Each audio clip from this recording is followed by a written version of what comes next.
Martin, thank you. Now, when Virgin lost out to First Group in the bidding battle for the West Coast Mainline rail franchise, Sir Richard Branson described the decision as insane. Earlier this month, the government cancelled the deal with First Group over what it called technical flaws in the bid process, and today has asked Virgin to continue running the service for up to another 13 months. Officials believe that will give them long enough to carry out a new competition to decide who will run the franchise. What is the franchise? Well, the West Coast Main Line is Britain's busiest rail route, stretching 400 miles between London Euston and Glasgow Central.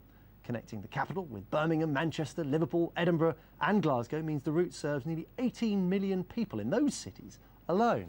Last year, more than 30 million passengers used the West Coast Main Line franchise, more than double the figure seen just 6 years ago. Joining me in the studio, Gwyn Topham, transport correspondent at The Guardian. A man, Gwyn, who've ever used the West Coast Main Line? Frequently. A frequent traveller between London and Manchester. And your thoughts? Well, on the whole franchising, it has been a fiasco of the first order. But I think when we got to this position, the position that Patrick McLaughlin, the Transport Secretary, was in today, perhaps the only real solution he had in front of him was a way of finding someone who could operate this service after December 9th. And the most likely candidate was Virgin, who'd been running it for 15 years. You say the most likely candidate was Virgin. Were there any other options? Well, the only other option really was directly operated railways, who are a government-owned, state-run, effectively, body, who at the moment run the East Coast line. Are they doing a good job? They've done quite a good job. Well, it depends who you talk to. I think a lot of the private operators don't want to concede what a good job they've been doing, but certainly the figures this last year show a growth in passenger numbers, growth in satisfaction scores, and also new features being added. And in that time, they've also returned money to the government. But hang on, Gwyn, we're told the state doesn't do a good job at running things like railways. Well, this is one of the arguments that's been put forward at the moment by Labour. They'd like to have a comparator, and East Coast, this horrible word comparator, but what East Coast are doing is showing that a service that is in state hands can also deliver effectively. And it's very hard to compare. It's always apples and pears on the railways. Some are long-haul, long-distance routes like the West Coast, the East Coast line, and some are commuter services. So sometimes it's hard to judge the performance. But it's done a good job in the last year at least. Well, there are a lot of people that use the West Coast Main Line. What is this going to mean? 13 months, up to 13 months, they're going to still be with Virgin. I imagine a lot of passengers, given the correspondence that we've had, are going to be rather pleased. They seem to have a lot of support among passengers. Is the service going to change in that much? What guarantees do passengers have?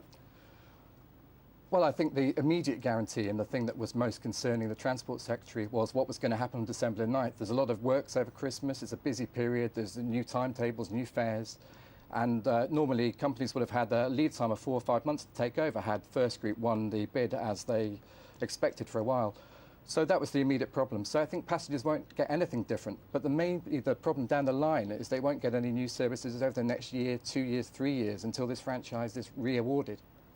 It was amazing, the about turn the government did. A franchise agreement which we were told initially was robust, then turned out to be deeply flawed. I laugh, but it's not funny. I mean, there are a couple of reviews going into what went wrong.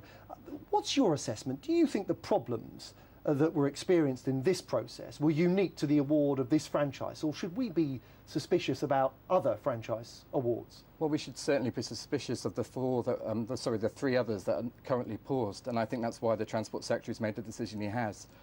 According to the civil service, according to the head of the department, the flaws were in a specific model that was being tabled for the West Coast, numbers that the department was spinning out to the bidders, and that kind of model was going into the other franchises that are currently up for tender, the First Great Western, Essex Thames side, and another one. And so they were very worried about those, but I don't think the specific flaws are inherent, but people will certainly be looking at this fiasco and saying, is there a wider problem here that's going to affect the whole of rail policy? Right. Now, this isn't a temporary agreement. Long term, the government wants to award the franchise to someone else. I mean, what's your sense of the level of interest that there's going to be there? I mean, 31 million passengers a year, it's a lot of people, potentially a lot of money to be made. Do you think there'll be a lot of interest? I think so. I think one of the very interesting questions is what's going to play out in the interim. What happens with this 2-year, perhaps 18-month, 2-year interim franchise that's going to be let after Virgin have seen out this 9 months? Are people going to look at that and think this is a way to sort of blunderbuss our way in? We saw Abellio win a franchise a couple of years ago, a short franchise, by bidding over the odds. Now, you don't have the same issues there with risk that you do with a 15-year franchise, the one that Virgin challenged when first put up this huge bid. So perhaps Virgin fear that's a way in. But I think other people will be looking at it and saying, well, Virgin have won this, they've got the 9 months.